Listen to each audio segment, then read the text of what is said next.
చెట్టంత మనిషిని క్షణాల వ్యవధిలో కుప్పకూల్చే పక్షవాతం జబ్బుపై మనలో చాలా మందికి అవగాహన అంతంత మాత్రమే.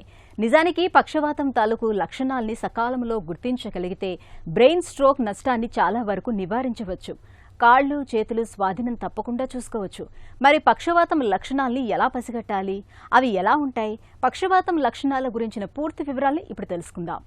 పక్షవాత లక్షణాలు ప్రతి ఒక్కరు తెలుసుకోవడం అనేది చాలా ఇంపార్టెంట్. ఎందుకంటే ఇప్పుడు ఆ పక్షవాత లక్షణాలు తెలుసుకునే దానివల్ల ఉపయోగాలు ఏమిటంటే, ఇది ఒక్కోసారి ఆ లక్షణాలు మనకే రావచ్చు, లేకపోతే మనం ఏదో గ్రూప్లో ఉంటాము, మాట్లాడుతుంటాము, సడన్గా ఒకరికి రావచ్చు. తర్వాత ఏదైనా ఫంక్షన్లో ఉంటాము, ఆ ఫంక్షన్లో ఎవరికో ఒకరికి ఆ సిమ్టమ్స్ వచ్చినప్పుడు మనం ఏ విధంగా రికగ్నైజ్ చేసి వాళ్ళకు హెల్ప్ చేయగలము. తర్వాత ఎయిర్పోర్ట్లో ఉంటాము, లేదా బస్ స్టాండ్లో, లేదా రైల్వే స్టేషన్లో ఉంటాము, లేకపోతే ఒక బిగ్ గ్యాదరింగ్ మీటింగ్లో ఉంటాము. ఎవరికైనా ఇటువంటి సిమ్టమ్స్ వచ్చినప్పుడు వెంటనే మనం కనుక్కొని మనం చేయగలిగితే వాళ్ళ లైఫ్ సేవ్ చేయగలిగిన వాళ్ళమవుతాము. అంతేగాని మ్యాసివ్ స్ట్రోక్స్ కూడా మనం రాకుండా చేయగలము యాక్చువల్లీ. అందుకని ఆ ఉద్దేశంతో ఈ లక్షణాలు తెలుసుకోవడం అనేది చాలా ఇంపార్టెంట్. ముఖ్యంగా ఏమిటంటే, ఒకటి వచ్చి ఫస్ట్ వన్ వచ్చి మూతిట్లో వంకరపోవడం. ఎవరికైనా ఎప్పుడైనా మూతిట్లో వంకరపోతే వెంటనే అది పక్షవాత లక్షణం అనేది మనం గ్రహించాలి.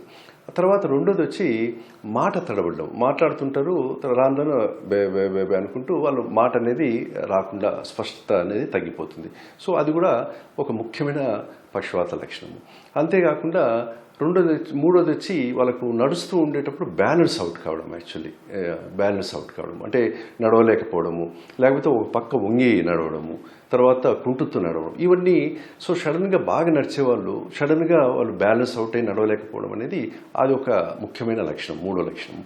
ఇంకా నాలుగోది తీసుకుంటే చూపులో తేడాలు రావడం. అంటే మబ్బుగా కనపడము, లేకపోతే ఒక పక్క సరిత కనపడకపోవడము. ఈ విజువల్ డిస్టర్బెన్సెస్ వచ్చినప్పుడు కూడా అది కూడా స్ట్రోక్కు సంబంధించిన లక్షణాలుగా మనం చెప్పుకోవచ్చు. ఇంతేకాకుండా చెయ్యి తిమ్మురెక్కడము, చెయ్యి ఎత్తలేకపోవడము, గ్రిప్ వీక్ కావడము. సో ఇది కూడా ఈ పక్షవాత లక్షణాల్లో ఒకటిగా తీసుకోవచ్చు. సో ఎప్పుడైనా కానీ, ఎక్కడైనా కానీ, ఎవరికైనా కానీ వీటిలో ఏదన్నా ఒక్క లక్షణం కానీ లేదా రెండు లక్షణాలు వచ్చినప్పుడు వెంటనే మనం చేయాల్సిన పని ఏమిటంటే, ఫస్ట్ ఒక వాటరు, దగ్గరలో వాటర్ ఉంటే at least 2 to 3 glasses of water వాళ్ళు ఒకదా మింగగలిగితే, ఏమి ఇబ్బంది లేకుండా మింగగలిగితే ఒక వాటర్ ఇవ్వడం అనేది చాలా ఇంపార్టెంట్.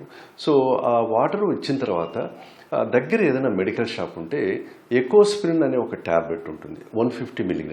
అవి ఒక 2 ట్యాబ్లెట్స్ తీసేసుకొని వాళ్ళకి ఇవ్వడం అనేది చాలా ఇంపార్టెంట్. సో ఇంకా తర్వాత ఇది ఇచ్చిన తర్వాత ఇంకా వెంటనే దగ్గరుండే హాస్పిటల్కి తీసుకుపోతే ఆల్మోస్ట్ ఈ విధంగా చేసేదానివల్ల మనము 90% ఆఫ్ మ్యాసివ్ స్ట్రోక్స్ను ప్రివెంట్ చేసేదానికి అవకాశం